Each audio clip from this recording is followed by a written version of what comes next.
Chairman میں آپ کو سلام پیش کرتا ہوں۔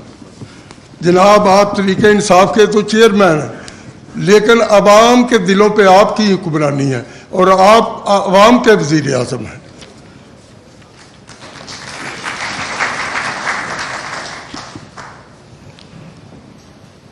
آج آپ کو دیکھ کر مجھے 1998 کا سال کو صحیح یاد نہیں، یاد آ رہا ہے۔ جناب سب سے پہلے میں نے اس وقت وزیر آباد بار کا ممبر تھا، آپ کو وزیر آباد میں خطاب کرنے کے لیے بلایا تھا، شاید آپ کو یاد ہو۔ ایک پسماندہ تحصیل تھی، اس وقت آپ نے ابھی شروع تھی، تحریک ابھی شروع ہو رہی تھی، تو اس وقت بھی آپ نے انصاف اور رول آف لا پہ بات کی تھی، اور بھی کئی سوال و جواب ہوئے تھے، ان کا سب کا ذکر کروں گا تو بہت کام لمبا ہو جائے گا، لیکن اس وقت سے مجھے خوشی ہے کہ آج میں آپ کے سیمینار میں تقریر کے لیے مجھے بلایا گیا ہے۔ اس وقت میں آپ کو بلانے والوں میں سے تھا۔ اس وقت بھی آپ نے رول آف لا اور انصاف کے نظام پر بات کی تھی۔ آپ کی مسلسل جد و جہد کے ثمرات آج سب کو نظر آ رہے ہیں۔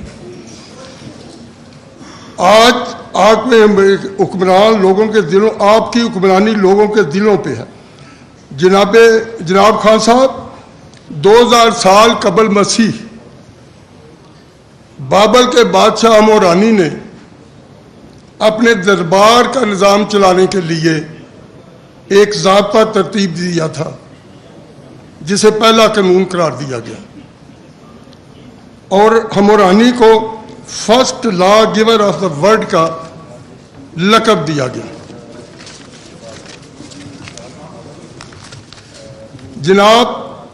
جناب خان صاحب، آپ کا سلوگن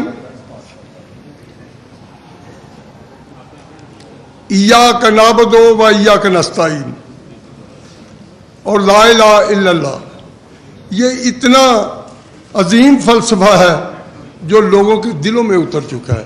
اور حقیقت ہے کہ میں جب پرائمری اسکول میں پڑھتا تھا تو اس وقت خطیب نے کہا تھا کہ کبھی آپ نے اذان پہ غور کیا ہے؟ مجھے کوئی سمجھ نہیں آتی تھی کہ یہ مولوی صاحب کیا فرما رہے ہیں۔ انہوں نے کہا تھا کہ اللہ اکبر اللہ اکبر لا الہ الا اللہ۔ تو مجھے اب جب آپ کا یہ سنا فلسفہ تو میں نے تھوڑا سا غور و خوض اس پہ شروع کر دیا کرنا کہ واقعی کیا ہے۔ میں نے کچھ تھوڑا بہت اقبال کو بھی پڑھا، اور حقیقت یہ ہے کہ اگر اس پہ ایمان اور یقین آپ کا ہو جائے تو بہت سے بتوں سے آپ کو نجات مل جاتی ہے جو دنیاوی بت بنے ہوئے ہیں۔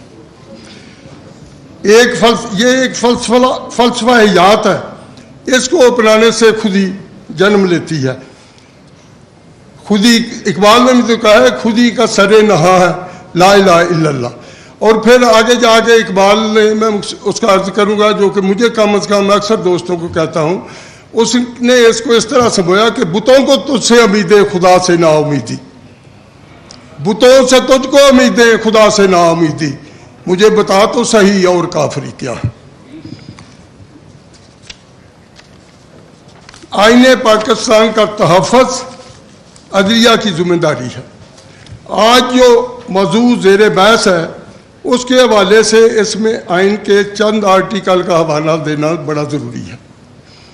Article 3 elimination of exploitation, article 4 rights of individual, article 8 fundamental rights, article 10 fair trial, article 19 freedom of speech, article 19 rights of information, اور آرٹیکل 25 ایکویلٹی آف سٹیزن۔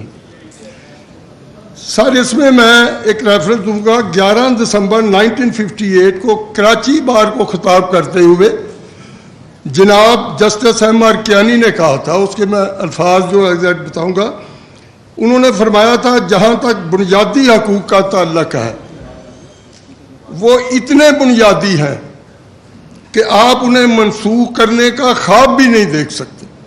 اس وقت ماشاء اللہ لگ چکا تھا جب انہوں نے یہ فرمایا تھا۔ تقریر کی آزادی، ملزم کا حق دفاع، قانون کی نظر میں برابری، یہ معاملات وہ نہیں جن کو بنیادی حقوق قرار دینے کے لیے کسی اعلان کی ضرورت ہے۔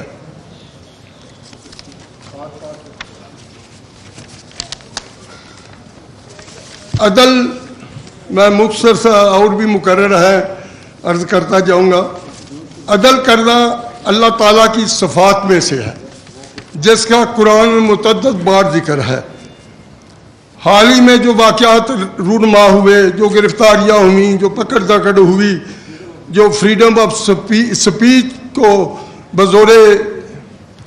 بزور اس کو ختم کرنے کی کوشش کی, جیسے معاملات عوام میں زیر بحث ہیں.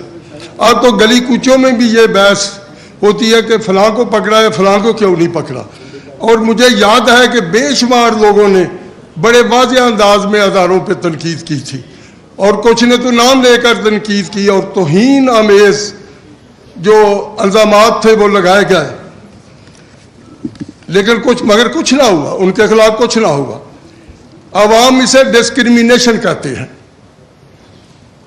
جب عدل کرنا اللہ تعالیٰ کی صفات میں سے ایک ہے تو میں یہ عرض کروں کہ فطرت نے کبھی ایسا نہیں کیا کہ کسی کو شاد کام کرے اور کسی کو محروم کر دے. فطرت جب بھی آسمان کی قندیلیں روشن کرتی ہے تو صرف 5 لوکیلٹی میں نہیں چمکتی, بلکہ قید خانے کے روزنوں سے لگی ہوئے نگاہیں بھی اسے دیکھ لیا کرتی ہیں اور اسے فیض یاب ہوتی ہیں. میں ایک قانون دان کے ادنا طالب علم کی حیثیت سے یہ عرض کروں گا کہ ڈیو پروسیس آف لا جو ہے وہ فالو نہیں ہو رہا, اس کو مسلسل نظر انداز کیا جا رہا ہے, اور یہ بات پریشان کن ہے.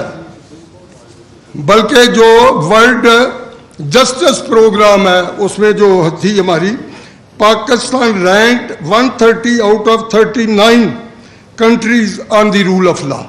ہماری, اور یہ آپ اس کو اگر مطالعہ کریں کہ جو نمبر 1 2 3 4 پہ ہے وہی ہیں جو ڈیولپ ہیں, جدھر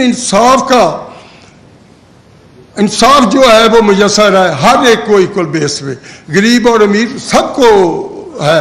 ادھر ٹونی بلیئر کو بھی ہو جاتا ہے, ادھر جس کو بھی کوئی کرتا ہے جرم اس کو اس کی سزا مل جاتی ہے, خواہ وہ وزیر اعظم ہو اور خواہ وہ کوئی ایک آرڈنری بندہ ہو. اسی لیے وہ ڈیولپ ہے, اسی لیے انہوں نے ترقی کی ہے. اور میں یہ سمجھتا ہوں کہ جب تک رول آف لا نہیں ہوگا نہ معیشت آپ کی ٹھیک ہو سکتی ہے, نہ ہی ہمارے معاشی حالات ٹھیک ہو سکتے ہیں. ڈیو پروسیس آف لا کو فالو ہونا چاہیے. انصاف کا نظام انوسینٹ ٹل پروون گلٹی کے اصول پر قائم ہے. انوسینٹ ٹل پروون گلٹی کے اصول پر قائم ہے. حکومت وقت fundamental rights, freedom of speech, right of information کو زور بازو سے دبانا چاہتی ہے.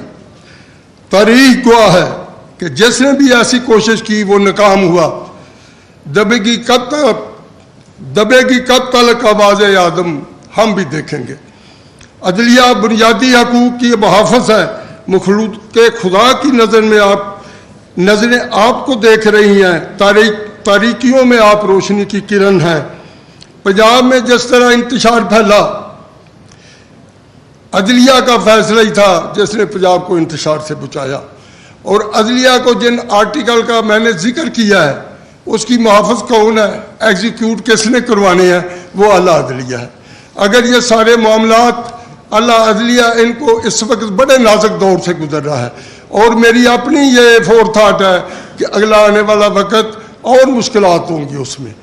تو اگر یہ ملک کو آگے بھی ہم ایکسپیرینس کر چکے ہیں, اگر ملک کو ڈیولپ کرنا ہے, ملک کو ترقی دینی ہے, ملک کو بچانا ہے آپ نے, تو رول آف لا کو کرنا ہوگا اور اعلیٰ عدلیہ کو سامنے آنا ہوگا, ورنہ بڑے خوفناک حالات جو ہیں وہ پیدا ہو سکتے ہیں.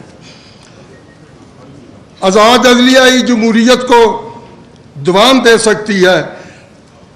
جن آرٹیکل کا میں نے ذکر کیا ہے ان کی محافظ ایک عدلیہ ہی ہو سکتی ہے. مجھے خوف ہے کہ اگر آزاد فیصلے نہ ہوئے اور عدلیہ نے کوئی ایکشن نہ لیا تو عوام الناس یہ کہنے پہ کہیں مجبور نہ ہو جائیں کہ اس کی عدالت میں نہ لے جاؤ مجھ کو, اس کی عدالت میں نہ لے جاؤ مجھ کو, وہ تو ناکردہ گناہوں کی سزا دیتا ہے. آخر میں آپ سے اجازت چاہوں گا, آپ کا دعا گو ہوں